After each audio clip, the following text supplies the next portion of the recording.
मेरे पिताजी की आखिरी बातें आज भी मेरे कानों में गूंजती हैं। वो अस्पताल के बिस्तर पर लेटे हुए थे, कमज़ोर सांसें, लेकिन आवाज़ में अभी भी वही शक्ति थी। उन्होंने मेरी आंखों में आंखें डालकर कहा, अगर 7 दिन में तुम्हारी शादी नहीं हुई तो ये हवेली, ये इज्जत, ये सारी संपत्ति अनाथालय को दान कर दूंगा। मैं चुप रहा, होंठ भींचे, सिर झुका लिया।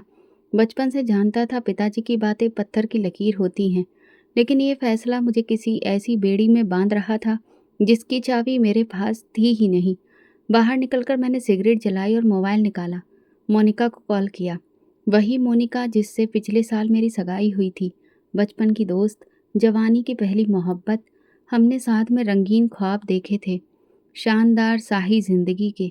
फ़ोन मिलाया, दूसरी घंटी पर उसकी आवाज़ आई, हमेशा की तरह लापरवाह। हेलो आनंद, क्या हुआ? अंकल की तबीयत कैसी है? मैंने कहा, मोनिका, मुझे तुमसे अभी एक ज़रूरी बात करनी है। हमें 7 दिन के अंदर शादी करनी होगी। ये पिताजी की आखिरी इच्छा है।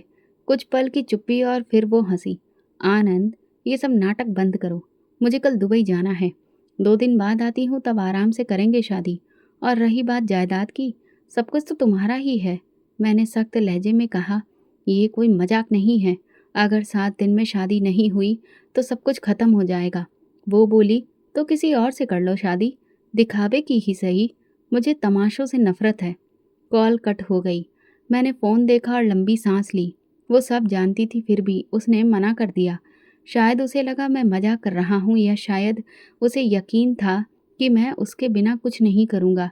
लेकिन मैं कर सकता था, और मैंने कर दिखाया। उसी शाम मैंने वकील से सलाह ली, शादी का पंजीकरण कराया, एक शर्त के साथ, सिर्फ 7 दिन की शादी। उसके बाद वो जो चाहे कर सकती थी, तलाक, अलग होना, कुछ भी। मकसद सिर्फ एक था, पिताजी की आखिरी इच्छा पूरी करना। अब समस्या थी लड़की की। कौन ऐसी शर्त पर शादी के लिए तैयार होता? मैंने एक एजेंसी से संपर्क किया जो रजामंदी के आधार पर कानूनी विवाह करवाते थे। अगली सुबह मैंने खुद अपनी शेरवानी पसंद की। कोई दिखावा नहीं था, बस एक रस्म की तरह, जैसे किसी फॉर्म पर दस्तखत करने जा रहा हूँ।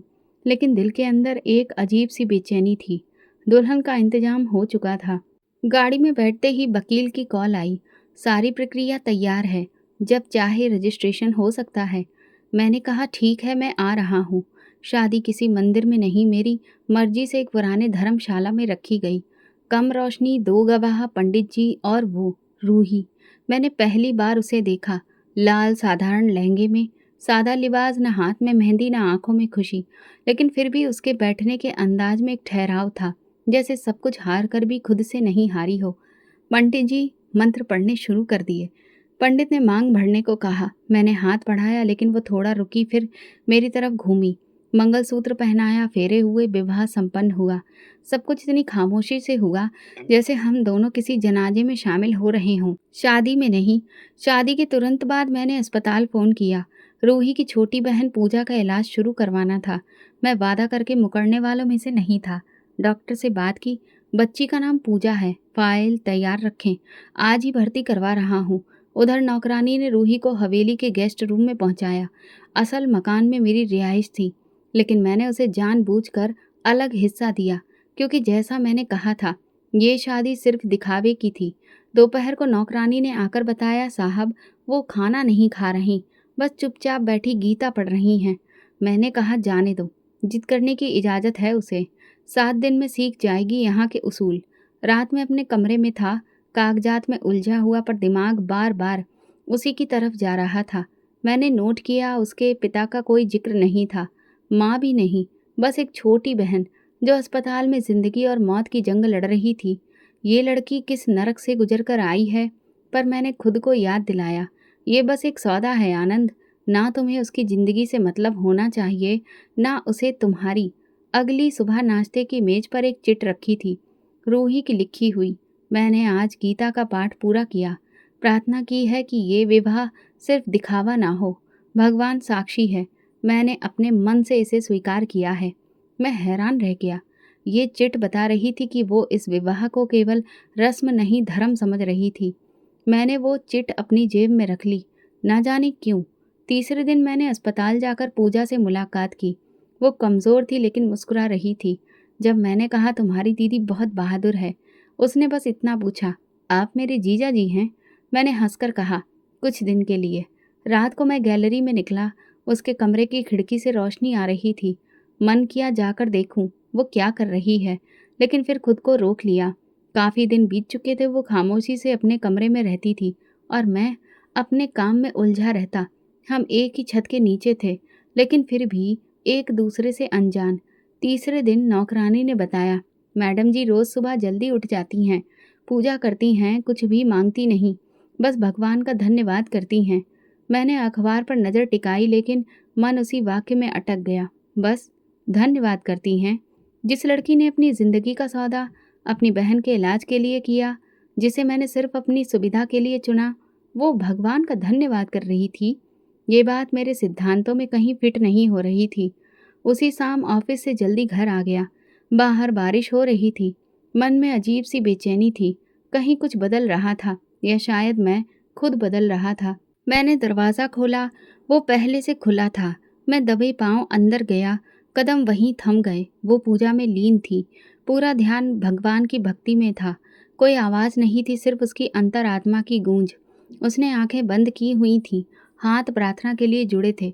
मैंने पहली बार उसका चेहरा ठीक से देखा, सीधा साधा, बिना किसी बनावटीपन के, चांद जैसा नहीं, क्योंकि चांद पर दाग होता है।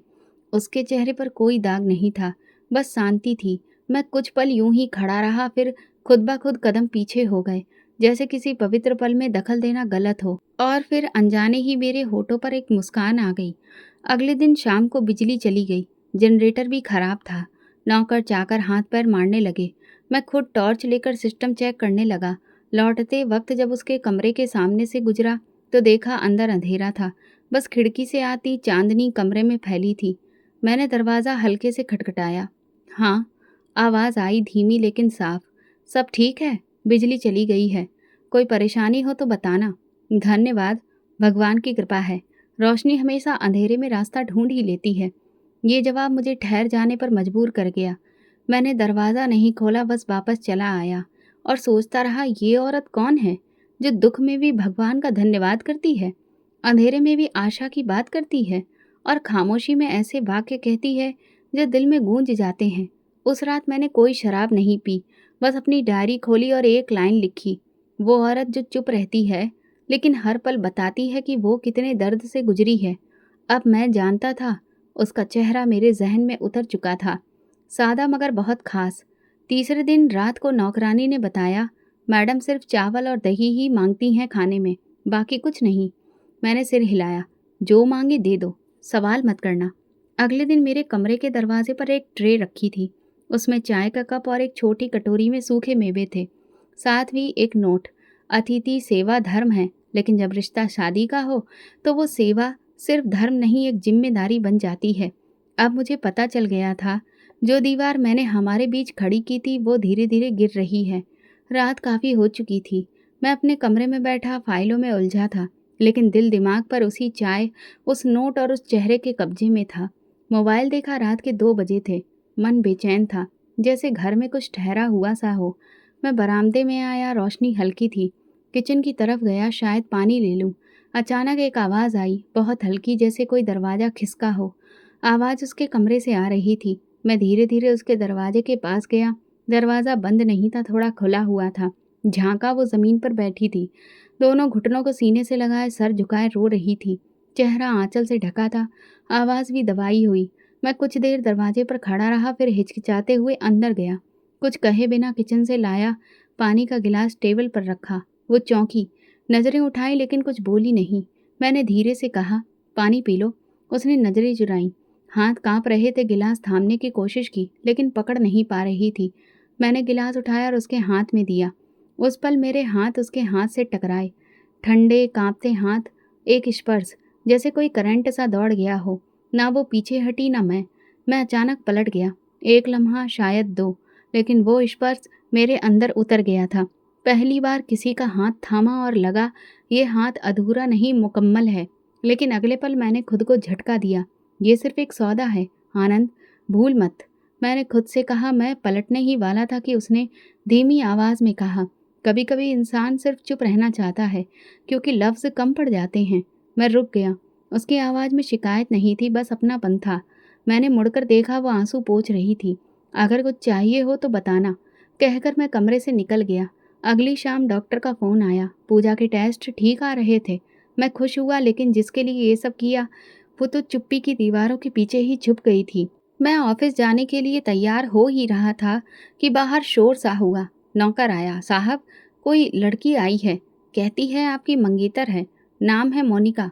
मैंने चौंक कर सिर उठाया। वो दुबई से लौट आई थी।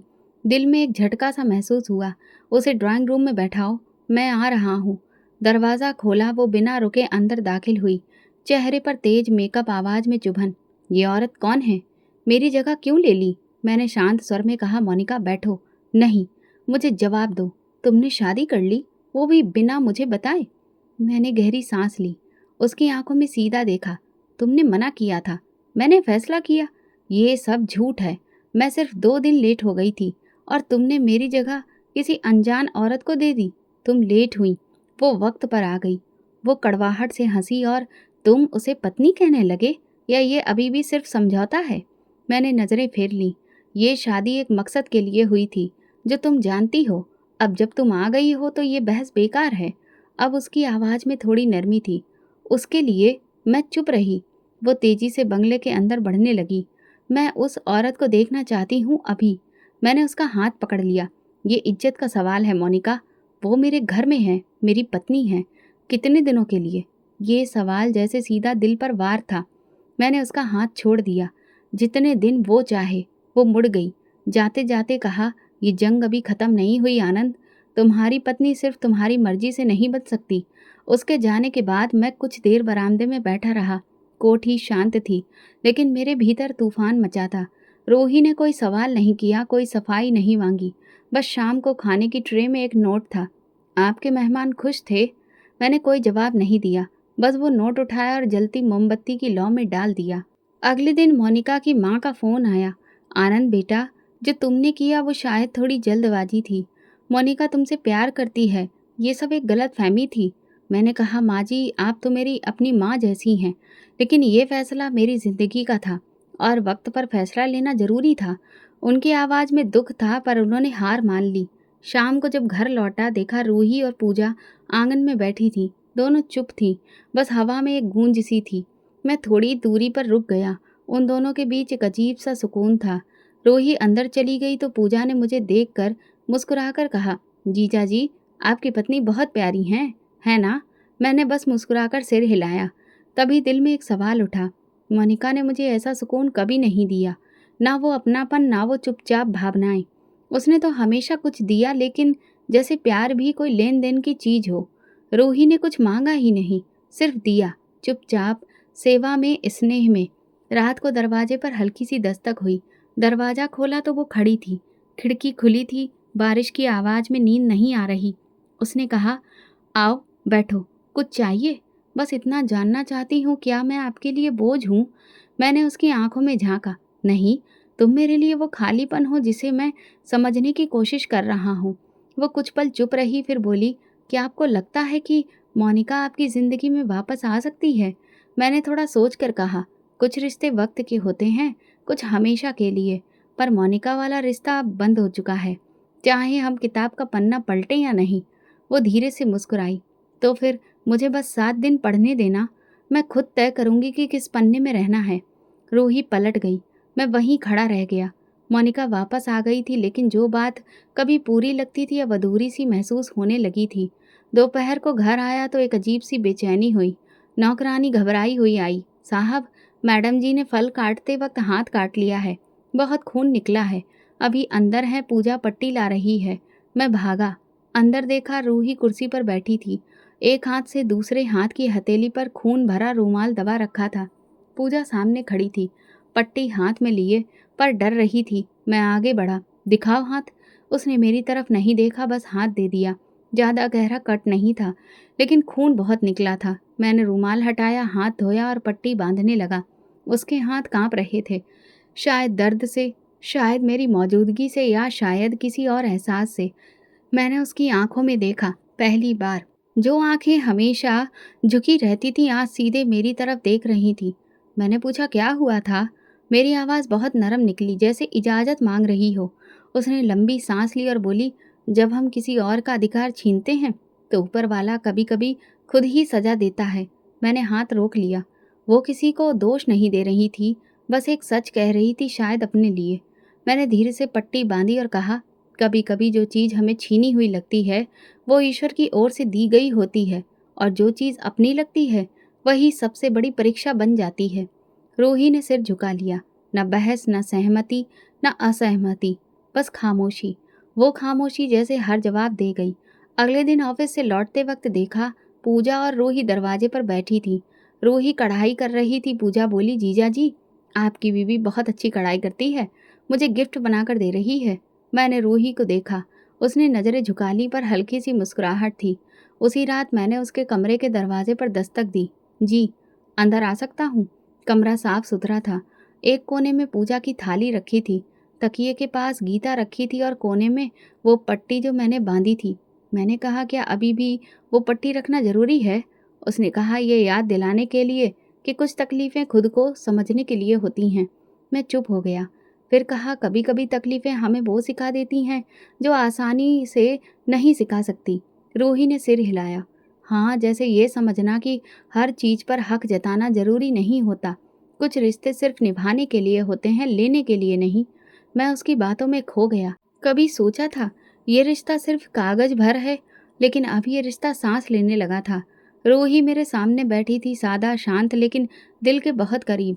उसका हाथ बैंडेज में था, पर उसका असर मेरी रूह में दर्ज हो चुका था। रात को कमरे में आकर डायरी खोली और पहली बार बगैर सोचे कुछ लिखा। जख्म दो किस्म के होते हैं, एक शरीर पर और दूसरा आत्मा पर। वो दोनों दिए गए और दोनों पर मरहम भी वही रख रही है। मोबाइल उठाया, वकील का नंबर देखा, पर फ़ोन नहीं किया। 7 दिन का वक्त पूरा होने वाला था, पर अब दिल कह रहा था ये रिश्ता शायद किसी मोहर का मोहताज नहीं। रूही के जख्म अभी मेरे दिल की पहचान बन चुके थे।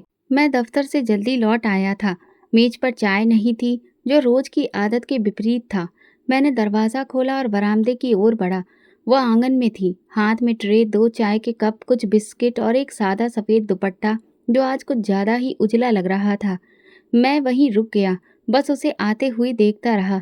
उसकी चाल थमी थमी, उसकी नज़रें झुकी हुई, लेकिन चेहरे पर कुछ सोचने जैसा भाव था। जैसे ही वो पास आई, मैंने धीरे से कहा, तुम्हारी आंखों में जैसे कोई प्रार्थना है, मगर होंठ चुप क्यों हैं? उसने पलकें झपकाई, कप मेरे हाथ में थमाया और सिर्फ इतना बोली, काश ये सब हकीकत होता। उसके इस एक वाक्य ने जैसे वक्त को थाम लिया। चाय की महक, हवा की सरसराहट, मेरी सांसें सब थम सी गईं। मैंने कप लिया और थोड़ा पीछे हटते हुए बस कहा, अगर ये हकीकत नहीं है तो क्या ये झूठ है? उसने नज़रें झुका ली। शायद मेरी बात सुन ली, मगर जवाब देना ज़रूरी नहीं समझा। हम दोनों सोफे पर बैठ गए। मैंने चाय का पहला घूंट लिया। गर्म थी, मगर उस लम्हे जितनी नहीं। रूही ने अपनी नज़रें खिड़की से आती रोशनी पर जमा दी। पूजा की तबीयत कैसी है? उसने हल्के लहजे में पूछा। अब ठीक है, कल एक और टेस्ट है, मैं खुद लेकर जाऊंगा उसे। मैंने जवाब दिया।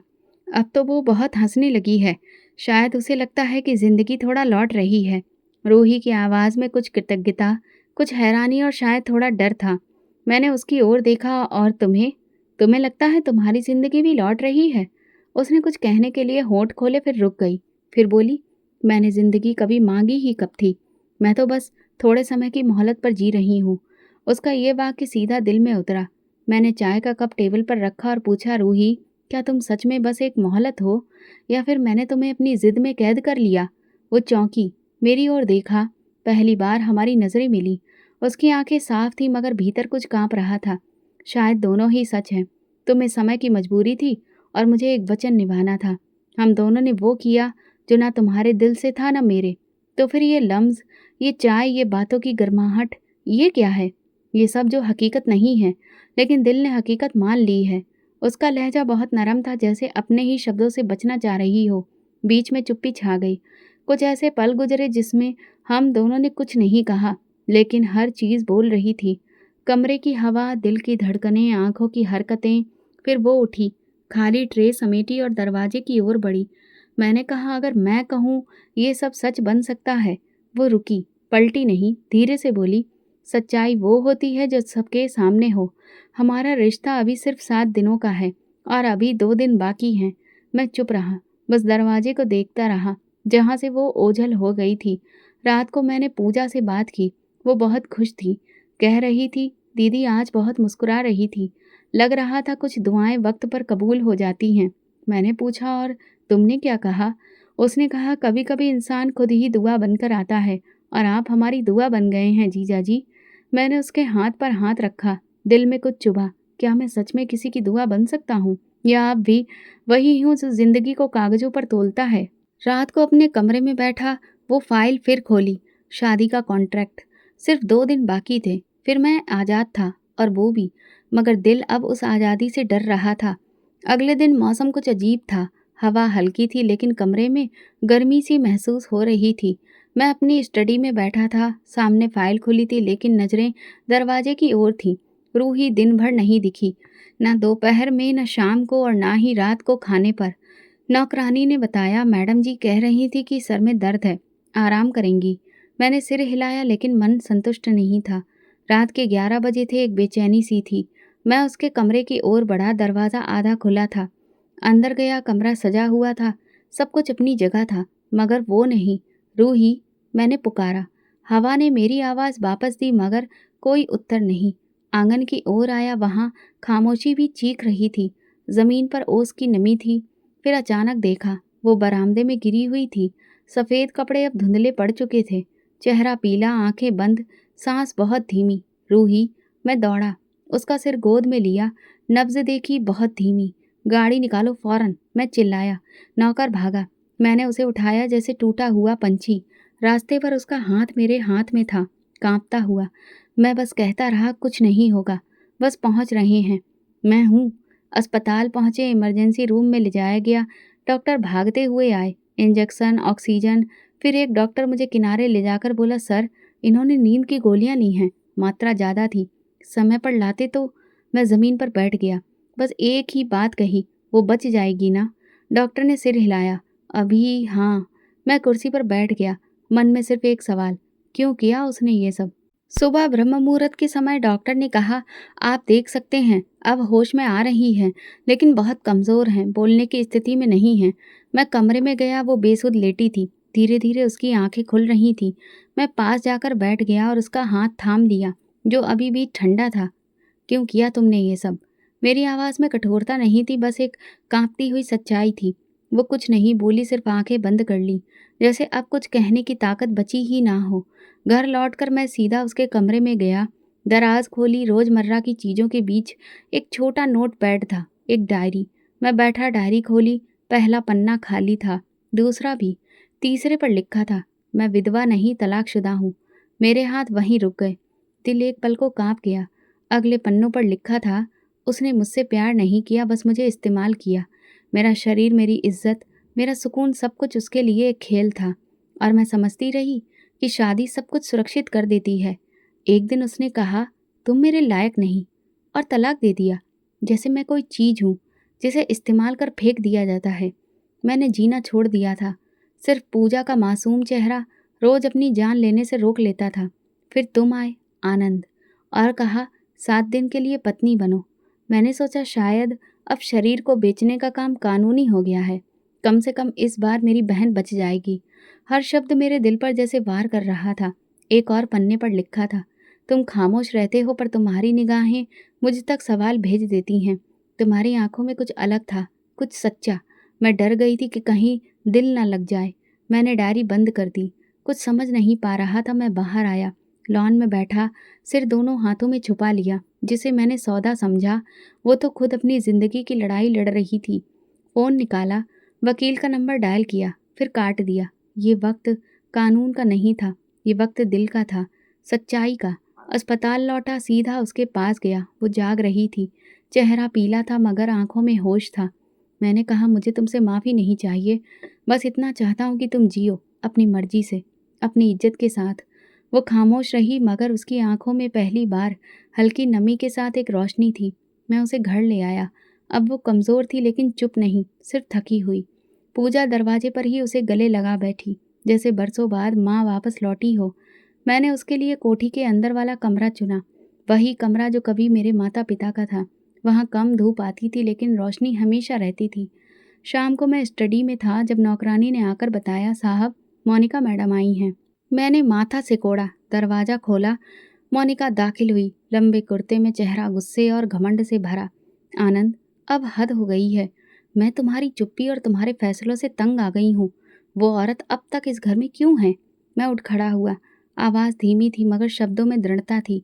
जिस औरत को तुम तलाकशुदा कह रही हो, उसने मेरे पिता की आखिरी इच्छा पूरी की है।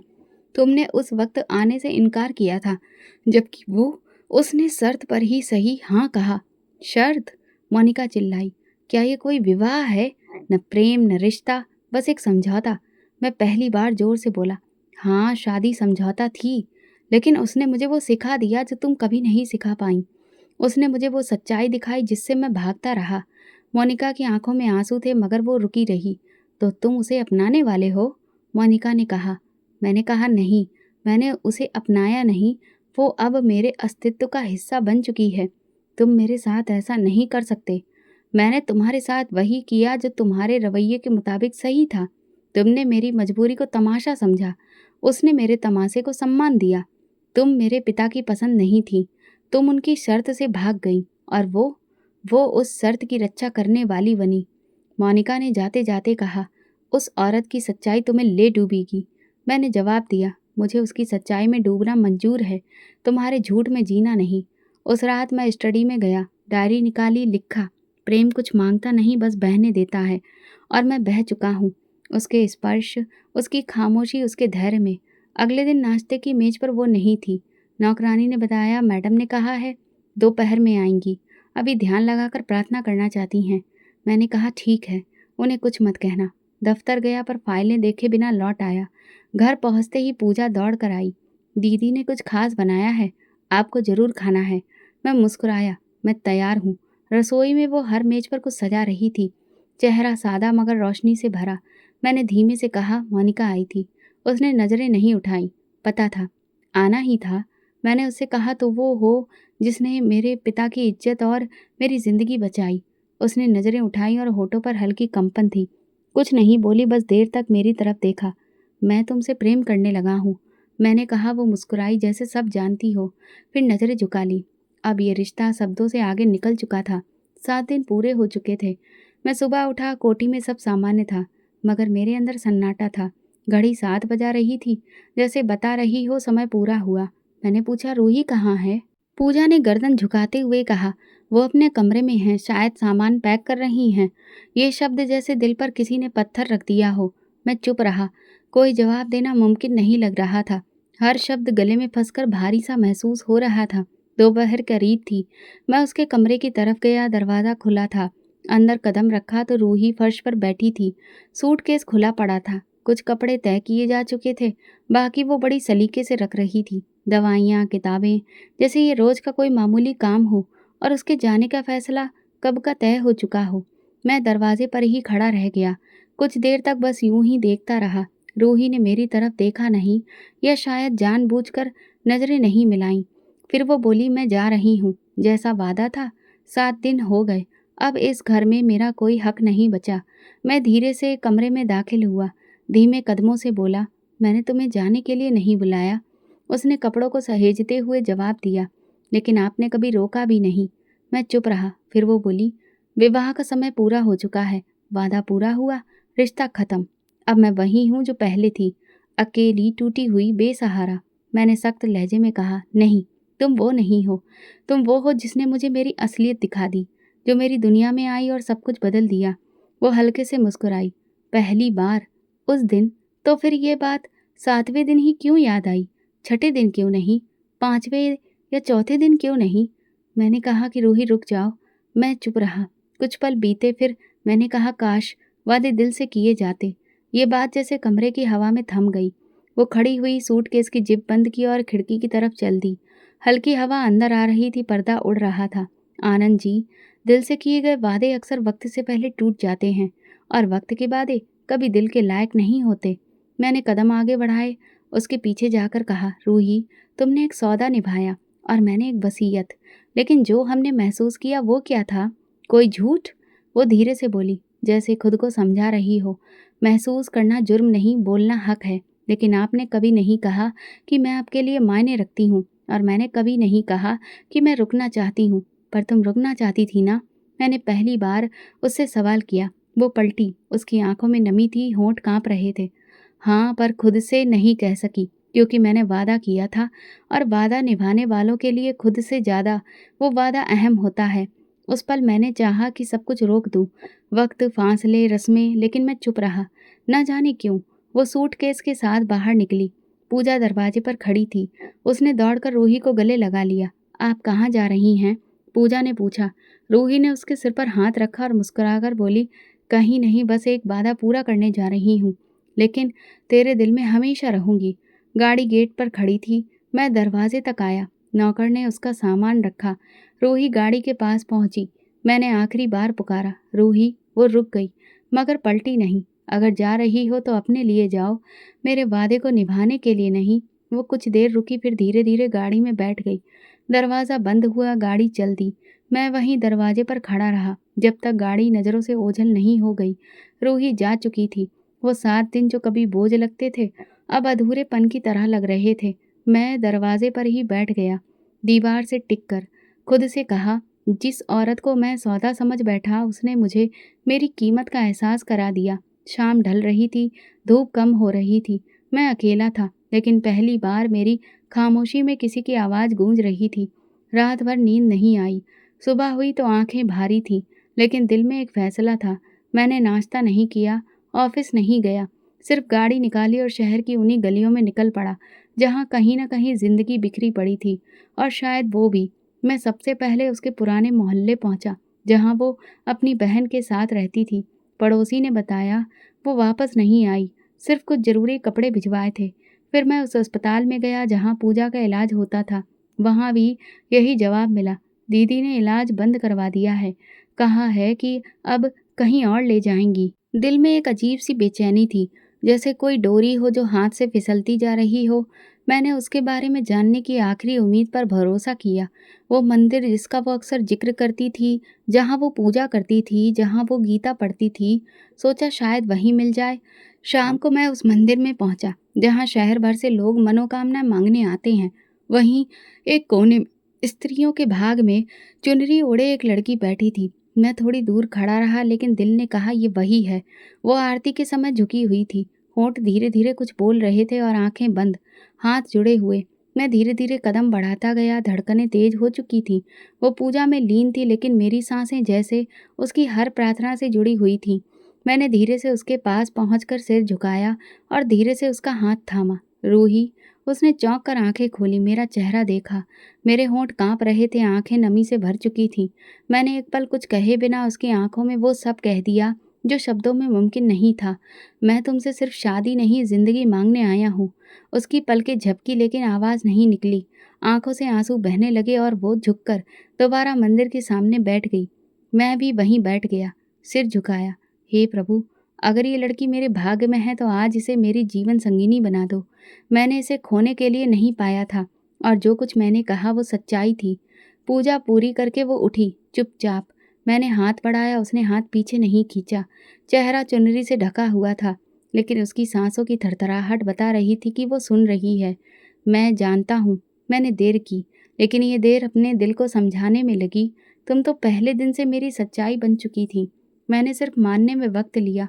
वो कुछ देर खड़ी रही, फिर बोली, आनंद, मैं वादा निभाने गई थी, प्रेम छोड़कर नहीं। मैंने तुमसे कुछ नहीं मांगा, बस खुद को थोड़ा सा सुरक्षित रखना चाहा था। और जब तुम चले गए तो लगा जैसे सब कुछ खत्म हो गया। मैंने धीरे से कहा, मैं चाहता हूँ कि तुम मेरी पत्नी बनो, इस बार बिना किसी शर्त, बिना किसी सौदे, बस दिल के आदेश पर। वो चुप रही, लेकिन उसकी चुप्पी में जैसे पूरी दुनिया की हाँ छुपी थी। फिर उसने कहा, तुम मेरा हाथ थाम रहे हो, लेकिन क्या तुम मेरे अतीत को भी थामने को तैयार हो? मैंने उसकी आंखों में देखा और कहा, मैं तुम्हारे साथ वो सब झेलने को तैयार हूँ जो तुमने अकेले सहा। अब तुम अकेली नहीं होगी, हर लम्हा मेरा होगा तुम्हारे साथ। रूही की आंखों से फिर से आंसू बहने लगे थे। उसने एक पल को मंदिर के द्वार की ओर देखा, फिर आकाश की ओर। जब मैंने यहाँ प्रार्थना की थी तो कहा था, हे भगवान, जिसने मेरे हाथ में जल दिया हो वही मेरे माथे का प्यार का हाथ रखे। मैं बेख्याल हो गया। आगे बढ़ा और उसका माथा छुआ तो मान लो दुआ स्वीकार हो गई। वो सिसकने लगी और मैंने उसे अपनी बाहों में भर लिया। वो कोई फ़िल्मी दृश्य नहीं था, ना कोई डायलॉग, बस 2 लोग थे जिन्होंने आखिरकार अपनी सच्चाई को स्वीकार कर लिया था। जब हम मंदिर के बाहर निकले, तो संध्या आरती हो रही थी। मैंने उसकी तरफ देखा, "चलो घर चलते हैं, वही जो अब तुम्हारा भी है पूरी तरह से।" उसने सिर हिलाया, आँखों में सुकून था और हाथ मेरे हाथ में था। वो जिसे मैंने 1 हफ्ते के विवाह के लिए चुना था, आज मेरी पूरी ज़िंदगी बनने जा रही थी। मैंने गाड़ी रोकी, मंदिर का दरवाज़ा सामने था। वही पंडित जी जिन्होंने पहले शादी कराई थी, आज वही मौजूद थे। लेकिन इस बार सब कुछ अलग था। इस बार विवाह किसी मजबूरी में नहीं था, ना किसी वसीयत के बोझ तले। इस बार ये इच्छा थी, दिल की पुकार थी। रूही ने मेरी तरफ देखा, "क्या तुम्हें लगता है कि हम फिर से शुरुआत कर सकते हैं?" मैंने मुस्कुराते हुए कहा, "ये शुरुआत नहीं, वही कहानी है। बस इस बार अंत हम खुद लिखेंगे।" हम मंदिर के आंगन में दाखिल हुए। पंडित जी ने मुस्कुराकर पूछा, "फिर से?" मैंने कहा, "जी, इस बार बिना किसी शर्त के।" रूही की नज़रें झुकी हुई थीं, लेकिन चेहरे पर एक अद्भुत सुकून था। गवाह सिर्फ वो लोग नहीं थे जो हमारे साथ थे, गवाह वो पल भी थे जो हमने चुपचाप बिताए। वो सच्चाई जो समय के साथ सामने आई और वो स्पर्श जो अब जिंदगी का विश्वास बन चुका था। विवाह संपन्न हुआ। पंडित जी ने मंत्रों के साथ आशीर्वाद दिया और मैंने उसके माथे पर हाथ रखकर मन ही मन भगवान का धन्यवाद किया। "क्या ये रिश्ता तुम्हें स्वीकार है?" मैंने मुस्कुराते हुए पूछा। रूही ने हल्की सी मुस्कान के साथ जवाब दिया, "पहली बार भी था, अभी भी है। बस इस बार दिल से है।" घर लौटते समय पूजा ने गुलाब की पंखुड़ियों से हमारा स्वागत किया। "अब आप दोनों मेरी संपूर्ण दुनिया हो।" वो खुशी से चहक रही थी। रूही ने उसे गले से लगा लिया। रात को जब हम अपने कमरे में पहुंचे तो सब कुछ जाना पहचाना होते हुए भी कुछ बदला बदला सा लग रहा था। वही दीवारें, वही सामान, मगर अब हवा में वो एहसास था जो सिर्फ प्रेम से आता है। रूही आईने के सामने खड़ी थी, अपने आंचल को ठीक करती हुई। मैं उसके पास जाकर बोला, "तुम जानती हो, तुम मेरे घर की रोशनी बन चुकी हो।" उसने आईने में देखते हुए मुस्कुराकर कहा, "और तुम मेरी आत्मा की शांति बन चुके हो।" मैंने उसका हाथ थामा और पलंग के किनारे बैठकर कहा, "पहली बार जब हम मिले थे तुमने कहा था तुम विधवा हो, लेकिन आज तुम सिर्फ मेरी पत्नी हो, पूरे हक और सम्मान के साथ, हमारे प्रेम की साझीदार।" रूही ने मेरे हाथ पर अपना हाथ रखा और कहा, "और तुम वो इंसान हो जिसने मेरे अतीत के अंधेरे को पीछे छोड़ मेरे भविष्य को रोशन कर दिया।" कुछ महीने बाद पूजा के इलाज की प्रक्रिया भी पूरी हो गई थी। अस्पताल से घर लौटते समय उसने कहा, "रूही, अब सिर्फ मेरी दीदी नहीं रही, वो माँ बन गई है। क्योंकि मुझे नहीं लगता मुझे दवाइयों ने बचाया, मुझे उनकी ममता और प्रेम ने जिंदा रखा।" रूही के चेहरे पर ममता की झलक थी और ये खबर सुनकर मेरी दुनिया जैसे चमक उठी। एक दिन मैंने रूही से कहा, "याद है, तुमने कहा था काश ये सब हकीकत होता?" वो मुस्कुरा पड़ी और तुमने कहा था, "ये हकीकत बन सकती है।" मैंने उसकी गोद में सिर रखकर कहा, "तो मान लो, ये कोई सपना नहीं, हमारी जीती जागती किस्मत है।" रूही ने मुस्कुराकर कहा, "मैं तो सिर्फ 7 दिन की दुल्हन बनने आई थी। शादी तो बस समय की मजबूरी थी।" मैंने जवाब दिया, "लेकिन मैं तो उम्र भर का प्रेमी बन गया था। किस्मत की धनी मैं नहीं, तुम हो।" वो चुप हो गई। उसके होठों पर मुस्कान थी, आंखों में नमी और हाथों में मेरी उंगलियां। वो 7 दिन अब हमारी पूरी जिंदगी बन चुके थे। रूही अब मेरे साथ पूजा में बैठती थी। जीवन के हर निर्णय में, हर खामोशी में, हर परेशानी में वो मेरे हर संकल्प की प्रेरणा बन गई थी और मैं उसके धैर्य का परिणाम। हमारी कहानी का पहला अध्याय मजबूरी से शुरू हुआ था, लेकिन आखिरी अध्याय हमने खुद लिखा और वो अभी भी लिखा जा रहा है। घर के बाहर लगी नेम प्लेट पर अब 2 नाम थे, आनंद और रूही शुक्ला, और उस दरवाजे के भीतर वो सुकून था जो किसी मन्नत में नहीं, सिर्फ सच्चे प्रेम में ही मिलता है।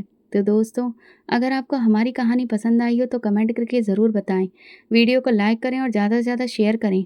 अगर आप चैनल पर नए हैं तो सब्सक्राइब ज़रूर करें और नोटिफिकेशन बेल दबाएं ताकि अगली अपडेट सबसे पहले आपको मिले। धन्यवाद।